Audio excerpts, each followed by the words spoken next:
प्रणाम, नमस्कार। बहुत स्वागत है आपका उस कार्यक्रम में जिसका नाम है हे प्रभु आनंददाता। बचपन से जिन कुछ त्योहारों का इंतज़ार, जिनकी प्रतीक्षा बनी रहती थी, उसमें गणेश चतुर्थी बहुत ही अहम एक पर्व त्यौहार हमारा होता है। इस कारण भी कि चंदा संग्रहण के बाद, और उससे भी महत्वपूर्ण बात यह है कि गणेश जी बहुत ही सरल देव हैं। कोई हमसे धृष्टता भी हो जाती थी, कई बार बड़े सयाने लोग बताते थे, अरे ये दिया आपने ऐसे रखा है, ऐसे नहीं रखा जाता, बालक वृंद समझ लीजिए इसको जरा, अरे ये आपने ऐसे कर दी, आरती ऐसे थोड़ी होती है। तो हमें भय नहीं लगता था। शक्ति पर्व आएगा इसके बाद, वहाँ के नियम अलग है। आप माँ की पूजा आराधना में सनातन परंपरा के अनुसार आप छूट नहीं ले सकते हैं, लेकिन गणेश जी जितने स्वयं खिलंदड़े और मस्त प्रतीत होते हैं उनको देखकर, वैसे ही उनका पूजा विधान भी है। मोदक रखा है, मूषक दिख रहा है, और वो बड़े आनंददायी क्षण होते थे। सांस्कृतिक कार्यक्रम होते थे, हम बच्चों को अवसर मिलता था कि आप बोलिए चुटकुले, कहानियाँ, गीत, संगीत। लेकिन उसी दौर की बचपन की एक फिल्म भी मुझे याद आती है, जिसका एक गीत उस समय भी आंखों में आंसू ले आता था और आज भी ले आता है।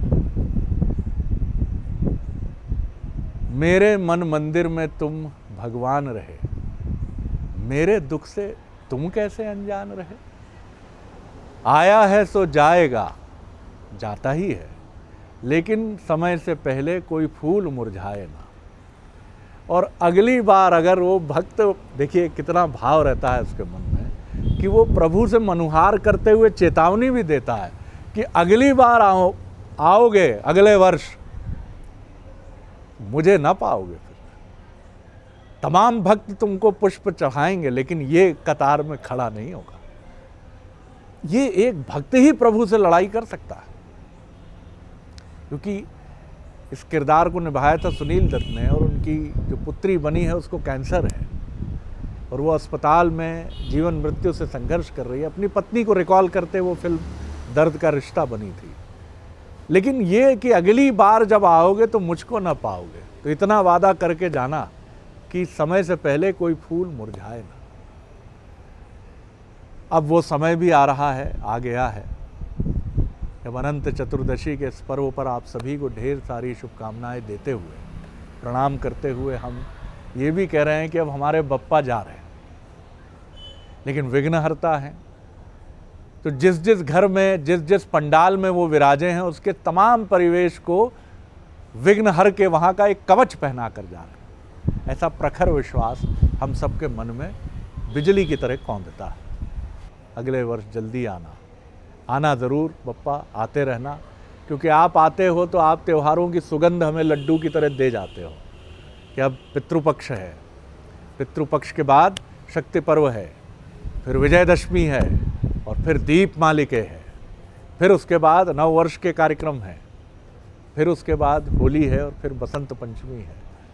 तो आज चलिए अनंत चतुर्दशी के इस महत्व, बप्पा की गाथाएँ, बप्पा के महत्व, प्रथम वंदनीय गणपति जी को प्रणाम करते हुए अपने विद्वान वक्ता, मानस मर्मज्ञ, भगवत गीता के अध्येता प्रोफेसर डॉक्टर सुरेंद्र बिहारी जी के समक्ष प्रणाम कर रहा हूँ सर जी। आप बढ़िया भावपूर्ण बोल रहे थे जी, और मुझे आनंद लग रहा था, मैं भी उस प्रक्रिया में वो हो गया था जी। ध्यान रखिएगा, बालपन से अब तक जी, मोदक जो है वो गणेश जी के लिए ही विदित हो गया है। बिल्कुल ठीक कर रहे हैं। गणेश जी के तो श्री विग्रह के हाथ में मोदक ही होता है। मोदक प्रिय मुद मंगल दाता वही है। तो आप ध्यान रखिए, मोदक क्या है? मुदित मन के प्रतीक है मोदक। मुदित मन का उल्लास, क्या बात है, बहुत सुंदर, ऐसी व्याख्या में आप देखिए, मुदित मन का, बहुत सुंदर। तो आपके मन को मोदक स्वरूप में मान लीजिए कि मुदित मन, प्रफुल्लित मन जो है वो स्वादिष्ट हो जाएगा, मीठा हो जाएगा, प्रसाद बन जाएगा।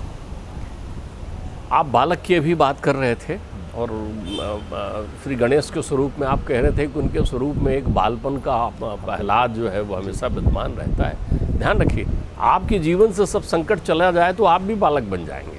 आपके जीवन में बहुत सुंदर, जो वाह। कुछ भी विषाद है, जो कुछ भी कष्ट है, उसी ने तो आपके जीवन में जरावस्था, बुढ़ापा, चिंता की बीमारी लाकर रख दी। वाह। आपके गृहस्थ में अशांति है, आपके जीवन को ठहरा दिया है वो सारा।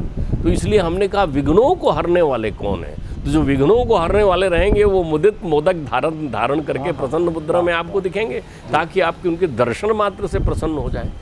गणेश के नेत्रों में क्रोध नहीं दिखाई पड़ता श्री विग्रह में। वो बिल्कुल ऐसा लगता है कि उनका स्वरूप जो है सबको निहार रहा है। और बाल गणेश की प्रतिमाएं सर्वाधिक इसलिए पूजनीय हो गई हैं, जगह जगह पहुंचती हैं। तो मुझे तो ध्यान आ रहा है कि हर मन जैसे बालक बन जाना चाहिए वो होता है, लेकिन परिस्थिति, परिवेश श्री गणेश के उस विराट स्वरूप को विलुप्त करता जा रहा है। पहले आप ये समझ लीजिए कि वो अनंत हैं। हाँ, अनंत, अंत नहीं है, वो अनंत हैं। कितने अनंत हैं आप समझिए।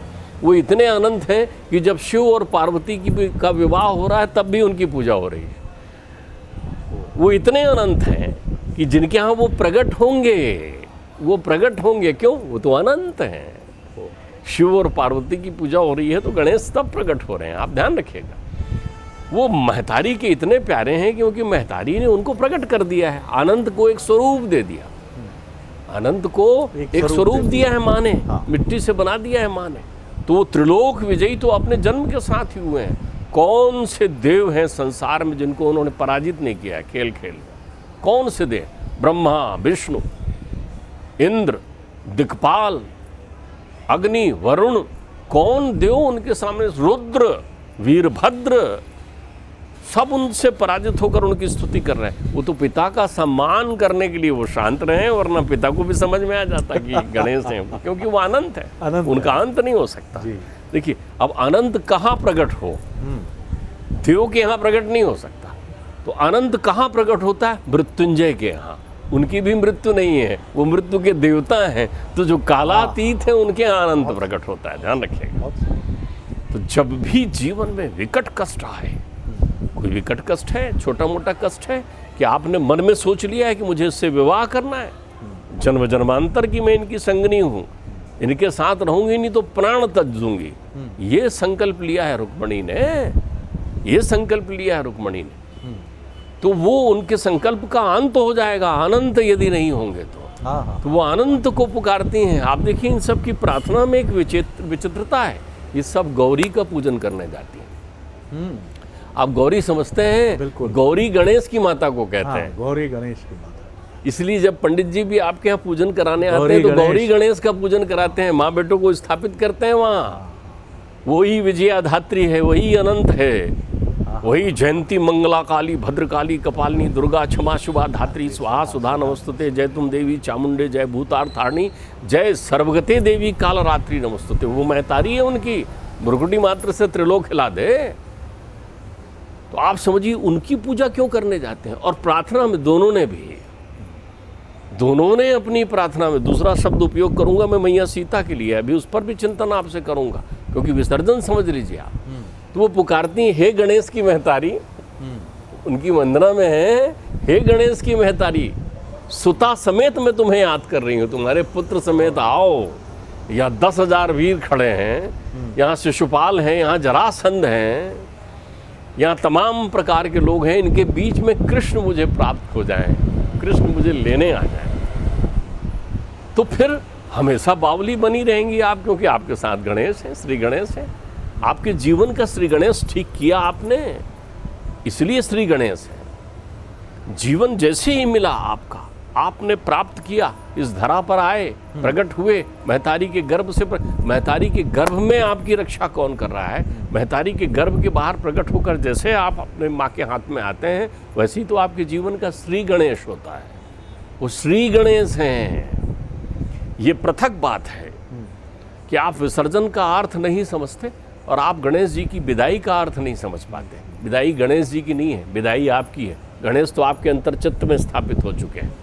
आप विदा हो रहे हैं और उनसे ये संकल्प मांग रहे हैं कि प्रभु कृपा हो बनी रहे तो मैं अगले बरस आपसे मिलूं, कृपा बनी रहे तो मैं 1 बरस तक चलता रहूं, मिलूं, आपकी कृपा चाहिए, मेरे जीवन में संकट ना रहे।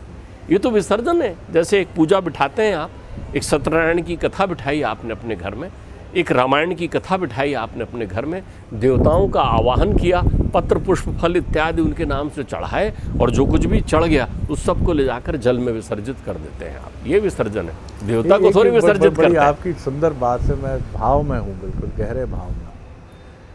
आपने एक बार बड़ी सुंदर व्याख्या की थी, अर्जन से विसर्जन। क्या ये हमारे ये जो त्यौहार हैं, सनातन परंपरा, चाहे हम इसके बाद माँ की पूजा में जाएंगे, ये जो हम प्रतिमाओं का विसर्जन करते हैं, तो क्या ये हमें संदेश देते हैं कि जब हम अर्जन से विसर्जन की ओर हैं तो तू भी तो होश में रहे? देखिए, ये आपने एक बहुत अच्छा लौकिक विचार रखा हुआ है। पहले मैं इसकी आध्यात्मिकता पर आपको प्रकाश डालूंगा, फिर इसकी लौकिकता पर भी आपसे संभाषण करना चाहूँगा। आध्यात्मिकता समझिए, जो मंदिर में श्री विग्रह स्थापित करते हैं, जो एक स्थायी मूर्त के रूप में होती है, जिसमें हम प्राण प्रतिष्ठा करते हैं, वो स्थायी तौर पर स्थापित कर देते हैं। उनकी प्राण प्रतिष्ठा है, नित्य पूजा होगी, स्नान अभिषेक इत्यादि हम कर सकते हैं। प्राण आहूत कर लिया आपने उसमें और अर्पित कर दिया, अपनी आत्मा को उसमें स्थापित कर देते हैं, जहाँ जड़ चेतन और चेतन जड़ होते रहते हैं। प्राण प्रतिष्ठा उनको कहते हैं। अब गणेश जी की प्रतिष्ठा करते हैं। ये जो विग्रह है, जो मिट्टी का आप बनाते हैं, ये विग्रह जिसकी इसकी प्रतिष्ठा करते हैं। प्राण प्रतिष्ठा शब्द उसमें भी लगाते हैं, लेकिन प्रतिष्ठित करते हैं, उनको आसन देते हैं और अर्घ देते हैं, इत्यादि देते हैं, बिठाते हैं, इसलिए कि आप साकार स्वरूप के नित्य दर्शन कर सकें। अब आप देखिए, जैसे ही गणेश की स्थापना हो जाती है आपके जीवन में, अब चूंकि विघ्नों का हटना तय है, तो आप सबसे पहले उन विघ्नों को तो हटा दीजिए जो आपने धारण कर रखे हैं। इसलिए हमारे यहाँ वर्जित है, आप ध्यान रखिएगा, मतवालों की तरह नृत्य करते हुए, नाचते हुए, मद्यपान करते हुए। नृत्य तो बहुत अच्छी बात है, भक्ति भाव में रहिए ना। आप एक 14-15 दिन, एक 10 दिन आप अपनी विषयों से दूर नहीं रह पा रहे हैं। सुंदरतम श्री गणेश का ओम श्री गणेशाय नमः, श्रीं ह्रीं क्लीं गणेश्वराय ब्रह्म रूपाय चारवे सर्व सिद्धि प्रदेशाय विघ्नेशाय नमो नमः। आप उनका ध्यान करिए, आपको मंत्र नहीं आता, आपके पास कोई विधा नहीं है, आप तो कहिए इसीलिए तो बना है गणपति बप्पा मोरिया, गम गणपते नमः। आप चले जाइए, उनको जिस नाम से पुकारना है, उनके इतने नाम हैं, गणेशम एकदंतम च हेरम बम्बगृणायकम लंबोदरम शूरकर्णम गजभक्तम गुहागजम नामष्टस्स पुत्रस्स श्रुणमाता हरप्रया स्तोतानाम सारभूतम च सर्वविघ्नं हरं कुरु। जिस नाम से पुकारिए। आपने क्या व्रत किया, आप क्या उन प्रक्रियाओं में रहे, आपने उन विषयों को से त्याग किया, ये बहुत आवश्यक है। इसलिए भक्त कहता है अगले बरस आना, फिर मैं तैयार होकर रहूँगा, इस बार मेरी ध्यान धारणा में जो कमी हो गई हो उसे क्षमा कर देना, मेरे जीवन में वो विचार दे, वो अध्यात्म दे, वो ज्ञान दे, वो शुद्धि दे, ताकि मैं अपने जीवन को सुंदरतम बना सकूं। या इस बार मैं मुख दर्शन तो तुम्हारा कर गया, शायद मेरा मुख दिखाने योग्य नहीं था, अगली बार जब आप आएंगे तो मैं विकारों से मुक्त रहूँगा, परमात्मा मुझे देखने जरूर आना कि मैं तुम्हारे को हृदय में धारण करने के बाद जीवन कैसा जी रहा हूँ। ये है भावनाएं भक्ति की, जिसके आधार पर आपको होना है। अब आप देखिए, आपने नित्य प्रति अनंत स्वरूप के दर्शन किए उनके, भक्ति भावना से आप उनके साथ रमे रहे। अब उनके पूजन का विसर्जन कर रहे हैं तो उनके श्री विग्रह का विसर्जन करने जा रहे हैं। तो श्री विग्रह का विसर्जन करने का अर्थ होता है अंत को अनंत से मिला देना, अंत को अनंत से मिला देना, आत्मा को परमात्मा में समाहित कर देना। अभी तक तो वो एक स्थान पर दिख रहे थे ना, तो जल तत्व में जाने के साथ वो सूर्य से संलग्न होकर प्रत्येक किरणों में नित्य आपके हृदय में विराजमान रहेंगे। तो आनंद, आपने अर्जन क्या किया है, जो आपने कहा ना, आपने अर्जन क्या किया है, अर्जन किया आपने सद्बुद्धि, किया नहीं किया वो देने आए थे। अर्जन किया आपने विघ्नों के विरुद्ध आशीर्वाद, अर्जन किया आपने मंगल, अर्जन किया आपने मोदक, मुदित रहने के लिए। अब वर्ष भर मुदित रहेंगे, वर्ष भर संकट विहीन रहेंगे, वर्ष भर बुद्धि सद्बुद्धि में रहेगी, तभी तो रिद्धि और सिद्धि भी आई है ना साथ में। गणेश जी अपने साथ में रिद्धि और सिद्धि लेकर आते हैं। क्यों? शुभ और लाभ देने के लिए आपके जीवन में आते हैं। क्यों? ताकि आमोद और प्रमोद आपके जीवन में बना रहे। क्या बात, ये वंश है उनका, पूरी प्रक्रियाएं ये शब्द संरचनाओं के माध्यम से व्यक्त है, आप ध्यान रखिएगा। तो परमात्मा आनंद स्वरूप को प्राप्त कर लेते हैं, क्योंकि अभी तक तो एक स्थान पर दृश्यमान थे ना, जहां देखो वहां अजब मजा पाया है मैंने आंख में आंख मिलाने का, जिसमें देखा तुम्ही को देखा, लगा ये तीर निशाने का। वो तो हर जगह अब आपको दिखाई पड़ने लग जाएंगे ना। तो उनकी विसर्जन की प्रक्रिया जो है चूँकि आपका पूजन सानंद संपन्न हो गया। लोग तप करने बैठते हैं, जब तप पूर्ण होता है, आपने देखा होगा बहुत सारे लोगों में विधान है, 27 दिन का उपवास रखा था साहब। उपवास खत्म होने के बाद क्या करते हैं, वो संसारी माया में, लोकाचार में सबको बुलाते हैं, भोग ग्रहण करवाते हैं, कथा कराते हैं, आनंद से बताते हैं 27 दिन का उपवास रखा, 27 दिन का उपवास रखा। बोलने से पुण्य क्षरित हो जाता है, बोलने से पुण्य क्षरित हो जाता है, हमने कहा है, और बोलने से पाप नष्ट हो जाता है। तो आप तो विनम्रता लेकर आना चाहिए ना, आपने उपवास किया तो विनम्र हो जाइए। तो आप उन्हें विदा कर रहे हैं, उनके उस श्री विग्रह को अनंत में विलीन कर रहे हैं, तो परमात्मा के साथ कैसे मिलें? आप तो इतने अनुशासित हो, आपकी आंखों के कोर में भावनाओं के आंसू हो, बिछड़ने के नहीं, परमात्मा नहीं जा रहे हैं। ध्यान रखिएगा, जिनका जन्म होता है उसको मृत्यु होती है, ये तो मृत्यु के देवता के अनंत हैं। आप ध्यान करिए, ये कितनी अनंत कृपा है इनकी, इनकी कृपा को आप समझिए। मैया हमेशा इनके साथ खड़ी रहती है, ये बाल स्वरूप में रहते हैं, देखते रहती हैं मैया। ये कहीं मचल कर जाते हैं, वो अच्छा लग रहा है तो मैया आंख दिखा देती है, वहाँ नहीं जाना, उसकी भावना ठीक नहीं है। मैया शारदा है, वो ये बुद्धि की प्रदाता है, तो वो बुद्धि की मैया है, ध्यान रखिएगा। तो खुद बताते रहते हैं, वो सबके भाव समझते हैं। मैया सीता के साथ तो विचित्र विडंबना हुई, अति विचित्र कृपा हुई, तभी तो उनका मन मुदित मन हर्षी चली, मन ही मुदित हो गया उनका, मन में ही समाहित हो गए गणेश, मन में ही विराज गई गौरी। तुलसी तो बावले हो गए हैं उस चरित्र को लिखते समय। आप देखिए माता के जीवन में कितनी बड़ी कृपा है गणेश की। मैया जा रही हैं, परमात्मा फूल चुन रहे हैं, मैया जा रही हैं, तो मैया जब पहुंचती हैं और मंदिर से दर्शन करके लौटती हैं, तब सहेली उनको बताती, कोई आए, क्या दिखते हैं, क्या ये, उनका तेज देख के मैं ठहर गई। मैया दौड़ती हैं कंकड़ किंकड़ बजते हुए, और परमात्मा जो है वहाँ विमोहित होते हैं, आप ध्यान रखिएगा। और परमात्मा के दर्शन करती तो मैया फिर दौड़ती हैं वापस अपनी माँ के पास, फिर गौरी के पास। देखो देखो, मैंने जो प्रार्थना की थी उस प्रार्थना में अब मुझे विकल्प है नहीं है मेरे पास में, वो जो देखा है मैंने वही मेरे पति हो। और गौरी को गणेश के साथ याद कर रही हैं, गणेश के साथ, ध्यान रखिएगा। ये इस अनुभूति को आप अनुभूति करिए। तो सारे लोगों को तो कष्ट हो रहा है, सबके शारीरिक अवयव तो इधर उधर हो रहे हैं, वो तो जा भी रहे हैं, तो फेटा बांधे जा रहे हैं, कस के जा रहे हैं, दिखा रहे हैं। परमात्मा को तो मालूम भी नहीं, क्यों? मैया और गणेश वहीं बैठे हैं ना। तो कितनी सुंदर बात लिखी है, लेत चढ़ावत खींचत ठाणे, लिया उनने, उठाया भी नहीं। मैया धरती ने कहा ले वो, लेत चढ़ावत खींचत ठाणे, और रहे सभासद, सारे लोग रख गए भौचक के, कोई न लखा, रहे सब ठाणे।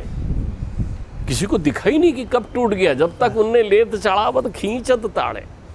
तो उनने तो ऐसा यूं लिया, उठाया, यूं किया, उनको मालूम ही नहीं चला कब टूट गया। ये कृपा है आपके जीवन में, ऐसी परिकल्पनाओं को पूरा करने वाले गणेश हैं, वो अनंत में जा रहे हैं। तो उनके अनंत में जाते समय परमात्मा से उन्हीं पांचों तत्वों पर नियमन नियंत्रण की प्रार्थना करिए, उन्हीं विकारों को उनको बिना दक्षिणा के विसर्जन नहीं होता। कई लोग तो मूर्ति को जल में डालकर आ जाते हैं, विग्रह को, लेकिन तब भी बिना दक्षिणा के जाते हैं। आपने उनसे मोदक तो ले लिया, लेकिन मोदक खिलाया नहीं। आपने कहा साहब रोज भोग चढ़ाया है तभी तो खाएं, नहीं। आप तो प्रसन्न हो गए, आपकी परिकल्पनाएं तो पूरी हो गई, उनको कुछ दिया आपने जाते जाते कि परमात्मा लेते जाओ, जिसके लिए वो आए थे। क्या लेने आए थे? विघ्न हरता। तो आपने अपने जीवन के विघ्न दिए क्या? आपने कहा, हमने तो कहा विघ्न हर लो, कहा तो दिया। आपके जीवन में विघ्न कौन कौन से हैं? आपका क्रोध, आपका द्वेष, आपका आवेश, आपके लिए वो जिसके लिए पत्नी रोज परेशान है, आपने नशा छोड़ दिया, दे दिया क्या? परमात्मा इतने खुश होके जाएंगे, आप दो तो परमात्मा कहेंगे सबसे बड़ी दक्षिणा दी। आप तो वो दक्षिणा दे रहे हैं जो मेरे पिताजी कहते थे, गल जाना है, रह जाना है।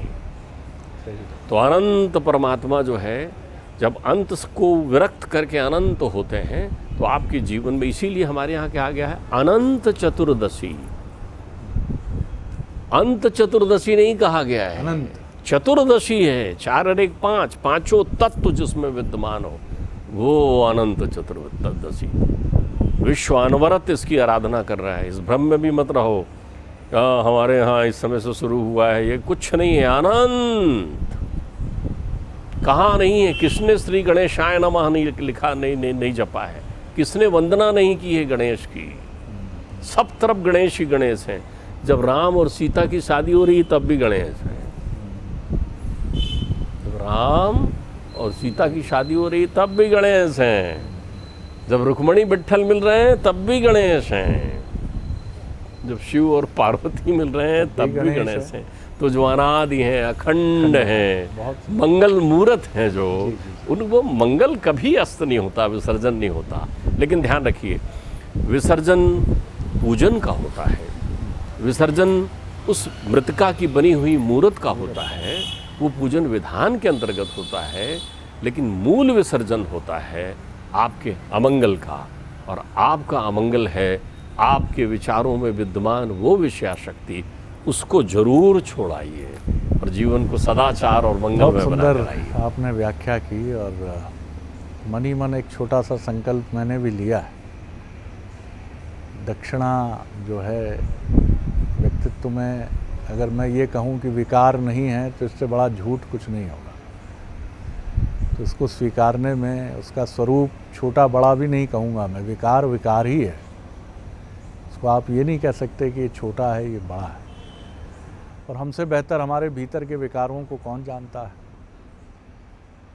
तो इस बार बप्पा आपको विदाई देते हुए संकल्पवान हूँ, उसकी रक्षा मुझे जितनी करनी है आपको भी करनी है। और बहुत सुंदर अनंत चतुर्दशी क्यों कि पंच तत्व पंचभूत उनका स्मरण। और ये भी डॉक्टर साहब ने कितना बढ़िया रेखांकित किया कि आप धन की विदाई से जब भी यजमान के तौर पर दक्षिणा देते हैं बड़े प्रसन्न होते हैं, ये कर दिया वो कर दिया। अहम भाव भले ही ना हो, प्रसन्न भाव हो कि आपने इतना दिया कि आज इतना सामर्थ्य उत्पन्न हो पाए। नहीं, वो आपके विकार ही आपसे मांगते कि अगर मेरी भक्ति में लीन हो, अनंत की तरफ यात्रा आरंभ कर रहे हो, तो एक छोटा सा अपने भीतर की त्रुटि विकार नहीं छोड़ सकते मेरे लिए? गुस्सा नहीं छोड़ सकते, झूठ बोलना नहीं छोड़ सकते, डरना नहीं छोड़ सकते, क्षुद्र होना नहीं छोड़ सकते? कितनी सुंदर बात है। देखिए, सनातन परंपरा को हम समझें अगर, उस युवा पीढ़ी से खासतौर से मैं आग्रह करूँगा जो आमतौर पर उसके कर्मकांडीय पक्ष में ज़्यादा उलझती है। दूध क्यों चढ़ा दिया जाता है, इतने फलों की क्या आवश्यकता है, ये एक श्रद्धा का पक्ष है जिस पर खूब डिबेट हो सकती है। लेकिन आप इस महत्व को तो समझिए, मूल भाव तो ये है जो हमारा दर्शन कहता है कि आपको दक्षिणा में देना ये है। और गणेश तो अद्भुत ही है। फिर मोदक, मन मुदित हो जाए जिससे। मोदक क्यों है, ये आज इसका उत्तर मिला हमें कि मोदक यानी मन मुदित, और मन मुदित यानी प्रसन्न। और कितनी सुंदर बात है कि वो अकेले नहीं आते हैं, रिद्धि सिद्धि लाते हैं, शुभ लाभ आते हैं, आमोद प्रमोद लाते हैं। और गौरा माँ तो हैं ही फिर। और जिस घर में माँ गौरा विराजेंगी, गौरी गणेश, उस घर की तरफ कौन वक्र दृष्टि कर सकता है। आनंद आ गया, आनंद आ गया गोस्वामी जी। अगले एपिसोड में एक और विषय लेकर उपस्थित होंगे। प्रणाम, नमस्कार।